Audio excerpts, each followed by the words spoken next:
All right, sports fans, how's everybody out there doing? William Martin coming at you one more time here on YouTube with another edition of the 300 Pounds of Sports Knowledge Podcast. We are getting into the mix, okay?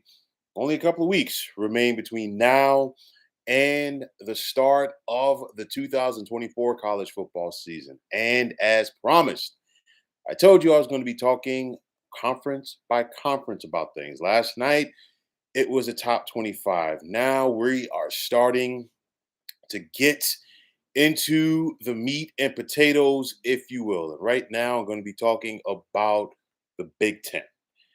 They took on four more members this year to go to 18 as USC, UCLA, Washington, and Oregon all left the Pac 12 to join the Big Ten. Now, this is officially a coast to coast league. No more divisional formats, no Big Ten East, no Big Ten West. It's a free for all to see who the top two teams are going to be to get to Indianapolis on that first Saturday night in December for the Big Ten championship game, while also the battle will be on to make the college football playoff. Now, some of these teams I talked about last night in the top 25, the Big Ten has a bulk of those teams, and that's to be expected when you have a league that has 18 teams. You look at Oregon, okay, one of the new members of the Big Ten. We've seen them hold their own in the Pac 12 for quite some time now. And you look at what Dan Lanning has done with this program. And I think the biggest thing for me for Dan Lanning, he's been making the most out of that transfer portal. He got Bo Nix at quarterback a couple of years ago from Auburn. This time around, he got Dylan Gabriel from Oklahoma. And I think Dylan Gabriel is going to bring something very special to this offense in the Pacific Northwest. A seasoned vet, a good leader, and a solid quarterback to boot.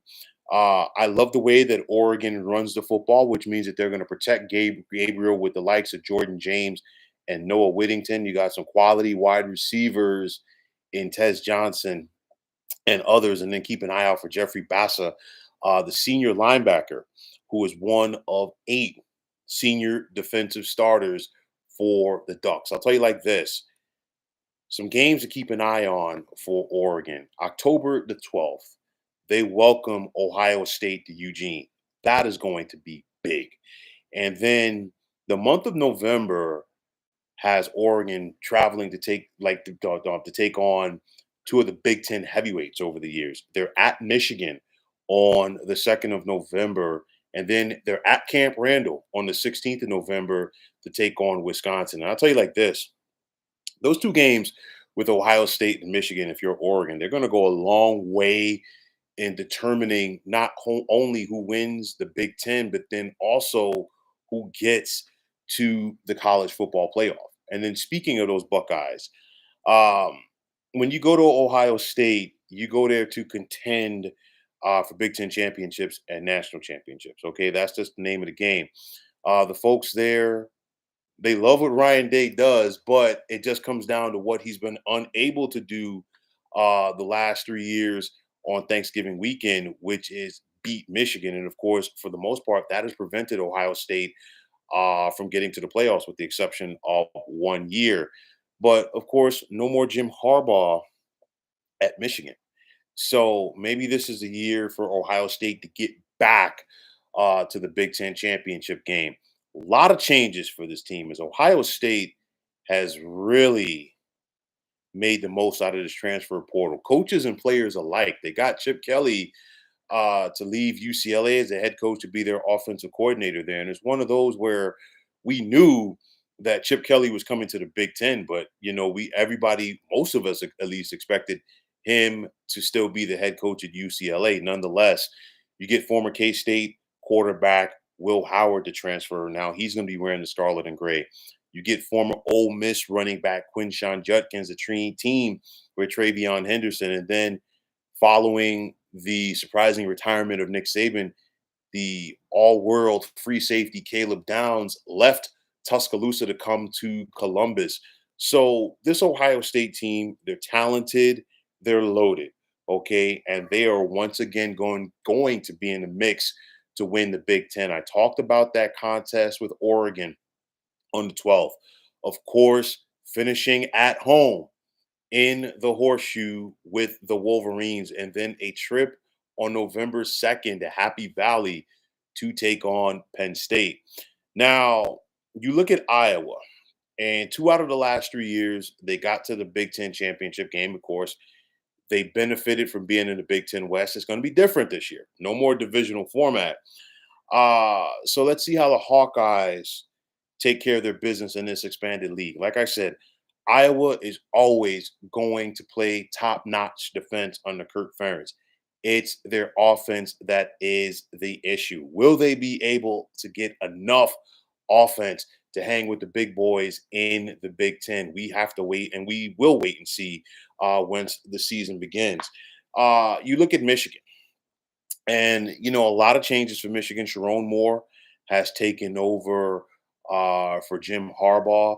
It's one of those, if you're Michigan, you're hopeful that this could potentially be another David Shaw type situation. And you remember David Shaw took over for Jim Harbaugh at Stanford when Harbaugh left to coach the 49ers. And of course, Shaw was an assistant coach under Harbaugh, and he kept the machine going for quite some time, as the Cardinal were a top team in the Pac-12 for multiple years, even won the Pac-12 a couple of years in a row. But nonetheless, you got a lot of pieces to fill if you're Sharon Moore at Michigan. No more J.J. McCarthy at quarterback. It's going to be Alex Orji. You lose Blake Corum at running back, the heart and soul of your team, but you still have Donovan Edwards. You also lose Mike Sainstril and Junior Colson defensively. Still a lot of talent on this Michigan team, but I think they're going to take some lumps this year.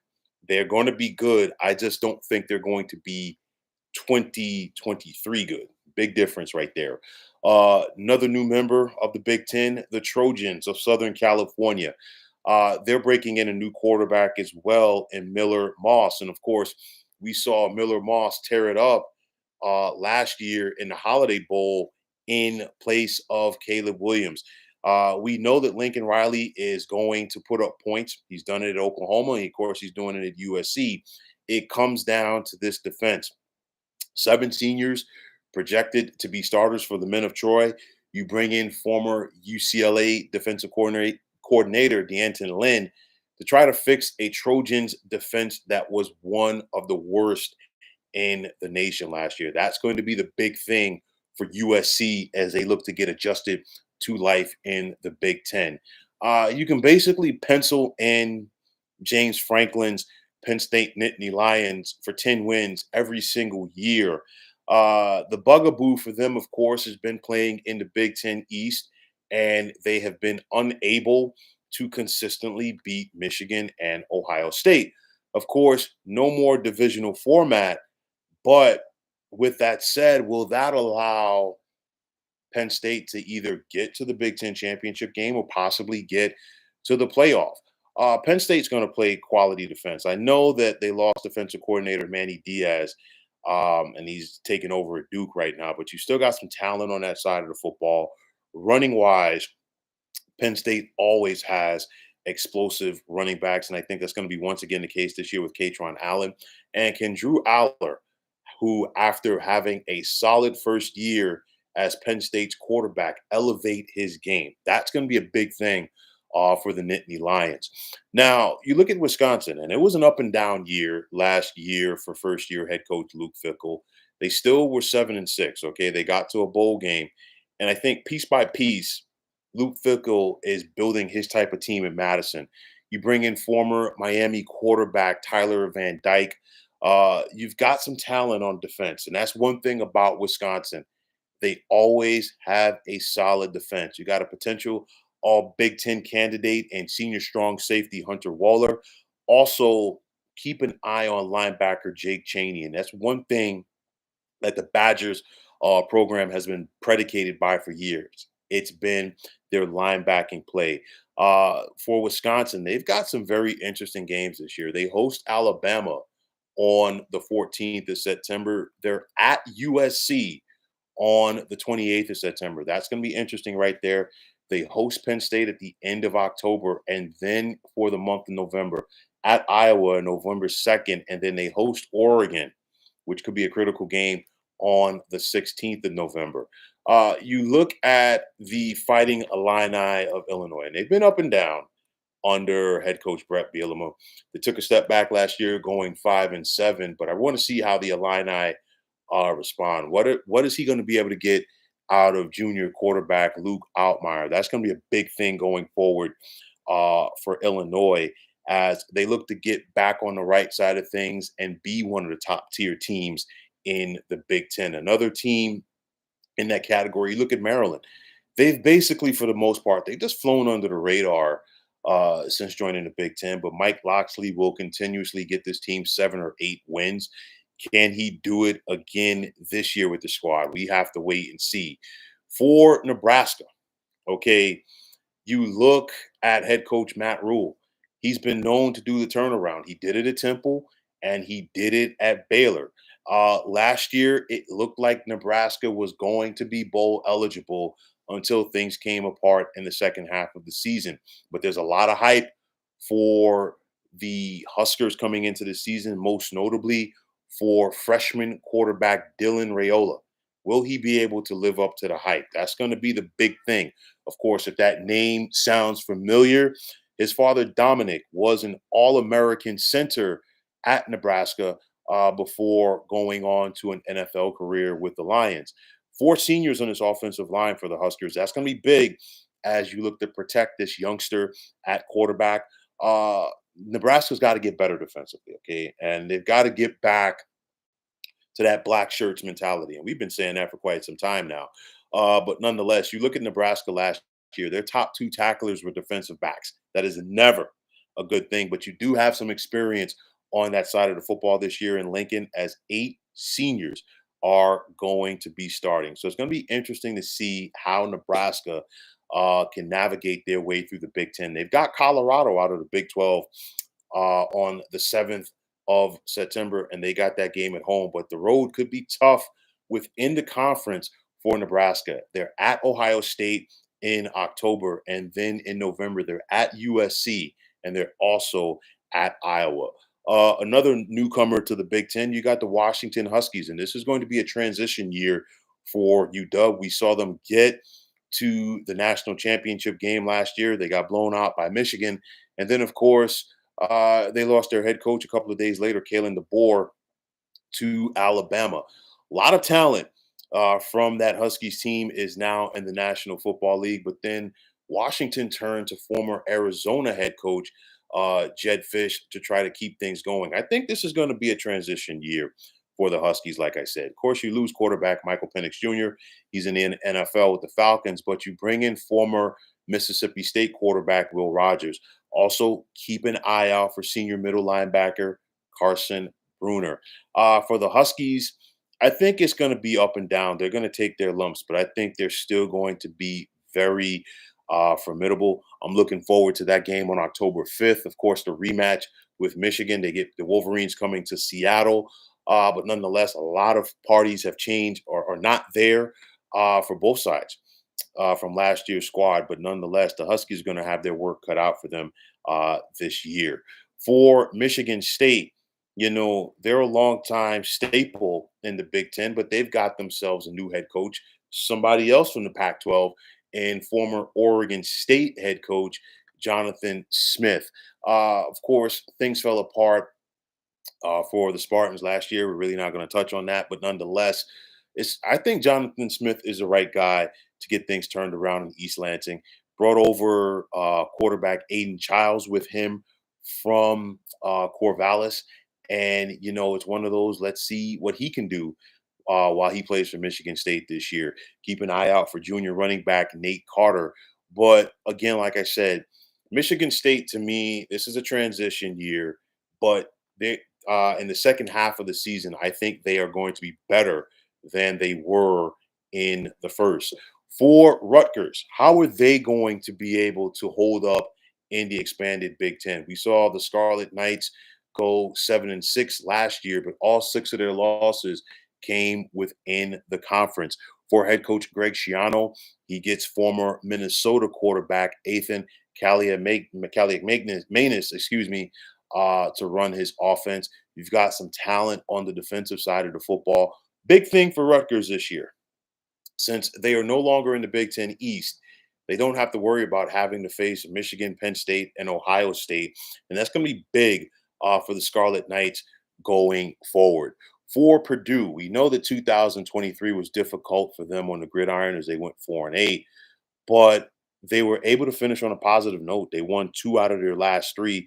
And hopefully, if you're the Boilermakers, you can bring some of that momentum with you into this season. It's going to be the second year for Ryan Walters as Purdue's head coach. He's got some talent returning, which includes senior quarterback Hudson Card, as well as junior running back Devin Maccabee. And you got 3 seniors and 2 juniors on this offensive line as the Boilermakers look to get some cohesion. Very tough schedule for Purdue. They host Notre Dame in September. They're at Wisconsin to begin the month of October, which is followed by a trip to Champaign to take on Illinois the following week before they host Oregon at home on a Friday night. And then you look at November. They're at Ohio State, and then they host Penn State in consecutive weeks. And then the final newbie to the Big Ten, the other team that calls Los Angeles home, and I'm talking about UCLA. And I've been using the word transition. Transition is key to UCLA this year. Of course, no more Chip Kelly as their head coach, as it's going to be one of their own, Deshaun Foster, the former UCLA running back, who is running the show for the Bruins right now. He's been a long-time assistant coach at UCLA. He embodies the Bruin program. He embodies the Bruin way of life, as this is truly his alma mater. You bring back Eric Bieniemy to be the offensive coordinator. He's going to be working, of course, with senior quarterback Ethan Garbers, and then running back TJ Harden. You know, Foster is going to be coaching the backs really hard.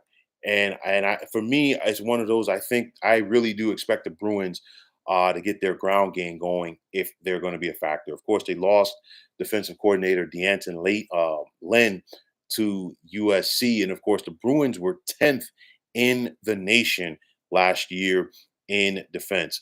I'll tell you like this: UCLA is going to take their lumps, but they're going to play hard for Deshaun Foster. And I think sooner rather than later, he's going to get things turned around for this program. It's going to be tough this year because UCLA has a very difficult schedule. It includes traveling to Baton Rouge to take on LSU on the 21st of September. They then come back home for the following Saturday to host Oregon before traveling to Happy Valley to take on Penn State. They got to travel to Washington in November. Of course, they get USC at home, and then they get Fresno State out of the Mountain West at home either. In Fresno State, there are no slouches. You look at Minnesota, and they went through some tough times last year in the head coach PJ Fleck. They went 6-7. They're trying to get things turned around. Of course, they lost their quarterback to Rutgers. They bring in former New Hampshire quarterback Max Brosmer.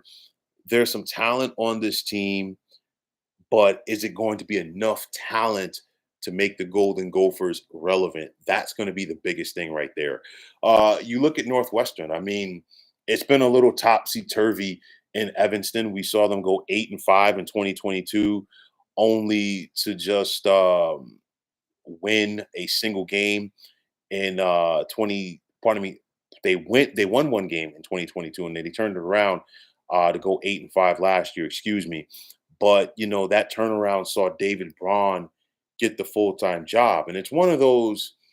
It's a difference when you're the interim head coach as opposed to being the head coach. I want to see how this team responds now that David Braun is the full-time captain. That's going to be interesting.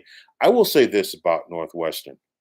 They've got 2 games this year in November at Wrigley Field in Chicago. Of course, they finish up by hosting the Illini there on the 30th of November, but then they also host Ohio State there on the 16th. That's going to be very interesting for the Wildcats. And then finally, you've got the Hoosiers.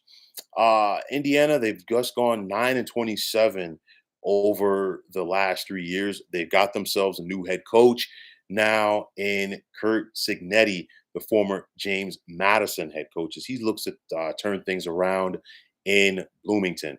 Indiana, they got a slew of transfers on offense, and that's to be expected, A, with the transfer portal, and B, when you bring in a new head coach. But will it be enough to allow Indiana to make some noise in the Big Ten this year? I highly doubt it.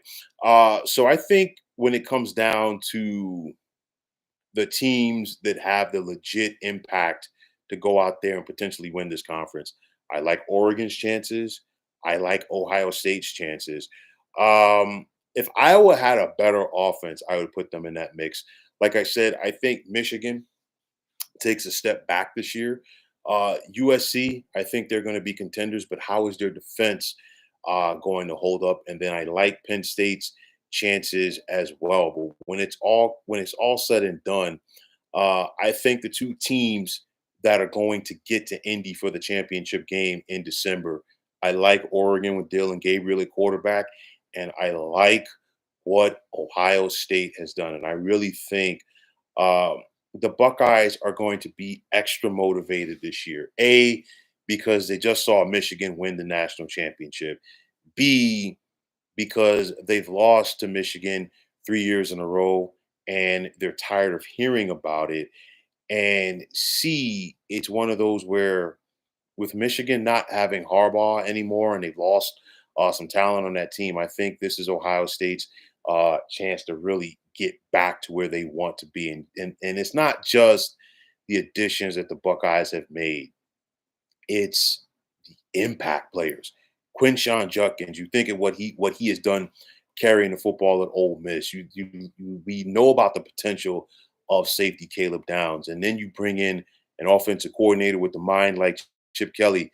I think at the end of the day, I think Ohio State is the team to beat in the Big Ten, and I right here in August am picking the Buckeyes to be the last team standing from this mega conference.